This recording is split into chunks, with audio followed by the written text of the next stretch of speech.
तो class 11th के MP board के सभी विद्यार्थी, आज मैं आपकी अर्धवार्षिक परीक्षा का प्रश्न पत्र समझाऊंगा। कुछ इस तरह के पेपर रहेंगे, ये पेपर रहे मेरे पास, ठीक है। सारे जिले के जो भी एमपी बोर्ड के जितने भी जिले हैं सभी के पेपर मिलेंगे। 2 या 3 पेपर ही सारे एमपी बोर्ड में रहेंगे, ऐसा नहीं है कि अलग अलग आएगा, ठीक है। भारतीय संविधान सभा द्वारा संविधान को किस दिन स्वीकृति प्रदान की गई थी? 26 नवंबर 1949 को। नीति निर्देशक सिद्धांतों की प्रमुख कमी है। नीति निर्देशक सिद्धांतों की प्रमुख कमी क्या है? कानूनी शक्ति का अभाव। और नौकरशाही शब्द सर्वप्रथम कहां प्रयोग हुआ था? फ्रांस में। लोकसभा द्वारा पारित किसी धन विधेयी को राज्यसभा में कितने दिन तक रोक सकती है? तो भैया 14 दिन तक रोक सकती है ना। भारत का उच्चतम न्यायालय स्थित है, भारत का उच्चतम न्यायालय है दिल्ली में। नगर निगम की संरचना में सम्मेलन होने की वाली इकाई है, ये आपके उपयुक्त सभी, ठीक है। चलिए आगे देखते हैं।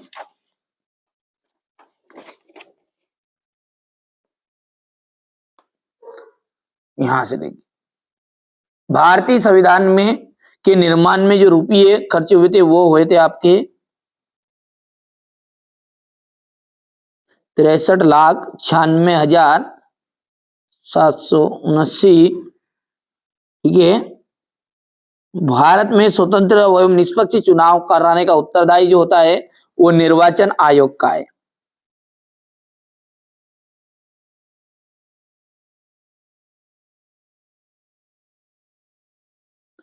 वर्तमान में राष्ट्रपति का जो मासिक वेतन है वो है 5 लाख रुपये।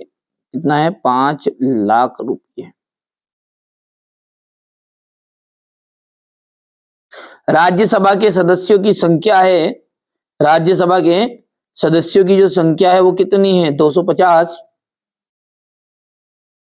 भारतीय संविधान निर्माता संविधान का एक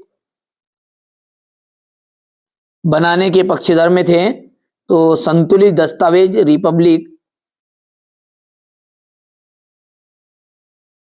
संतुलित दस्तावेज रिपब्लिक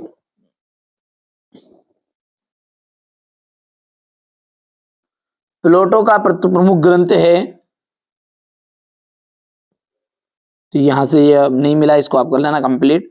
महात्मा गांधी द्वारा संविधान सभा की जो मांग 1922 में अनिवार्य नौकरशाही,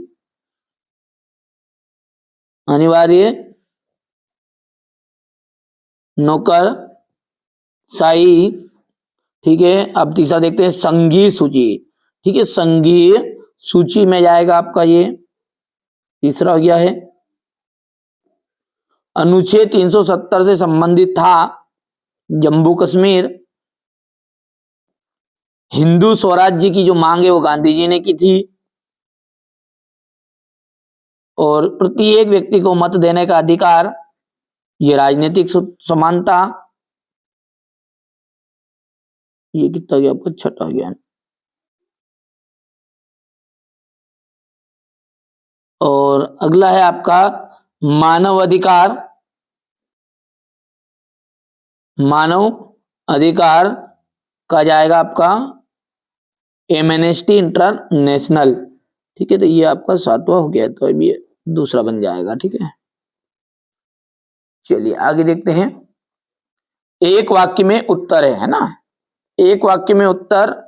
दूसरा जो है व्यक्तिगत स्वतंत्रता का प्रमुख समर्थक कौन थे? जे.एस. मिल।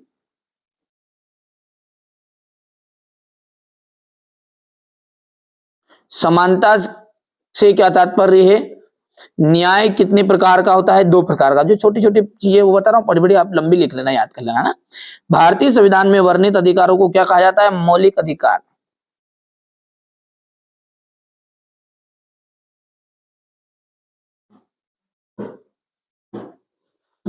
एक देश में भ्रमण हेतु आया हुआ अन्य देश का नागरिक क्या कहलाता है? विदेशी।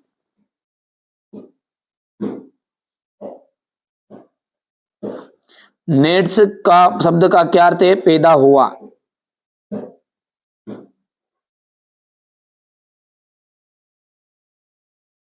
ठीक है। अब है सत्य असत्य। सत्य सत्य में किया जाएगा, भारत के राष्ट्रपति के पद पर कम से कम 35 वर्ष की आयु होना अनिवार्य आवश्यक है। बिल्कुल सत्य है, तो आप पढ़ लेना है ना। ये सत्य हो गया आपका। दूसरा जो है वो आपका असत्य रहेगा।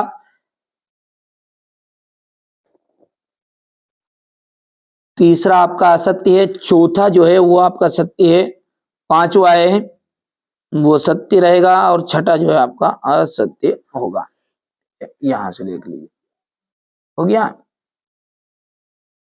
चलिए अब है आपका प्रश्न नंबर छठे से दो नंबर क्वेश्चन है, संविधान सभा से आप क्या समझते हैं? संविधान के 2 कार्य लिखिए, न्यायपालिका के कार्य बताने हैं, संगठनात्मक शासन के प्रमुख दोष, भारतीय संघवाद की विशेषता, अनुच्छेद 358 में संविधान संशोधन हेतु क्या प्रावधान किया गया है, भारत एक धर्मनिरपेक्ष राज्य है, राजनीतिक सिद्धांत के कोई 2 क्षेत्र लिखिए, समानता कितने प्रकार की होती है, आर्थिक असमानता को दूर करने के उपाय, सामाजिक न्याय का क्या अर्थ है, न्याय के प्रकार, ठीक है, धर्मनिरपेक्ष राज्य किसे कहते हैं, मौलिक अधिकारों के नाम लिखकर किसी एक का वर्णन कीजिए।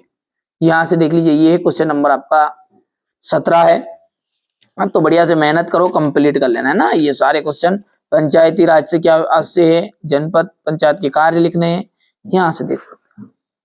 हो गया। टोटल 23 प्रश्न आएंगे और 23 ही मैंने आपको बता दिए। इसके अलावा सेट बी आपका ये इस तरह का रहेगा, सेट सी भी रहेगा, है ना। ये तीनों पेपर में आपका एकदम रियल पेपर समाहित है। चलिए तो तीनों पेपरों को आप देख लीजिएगा।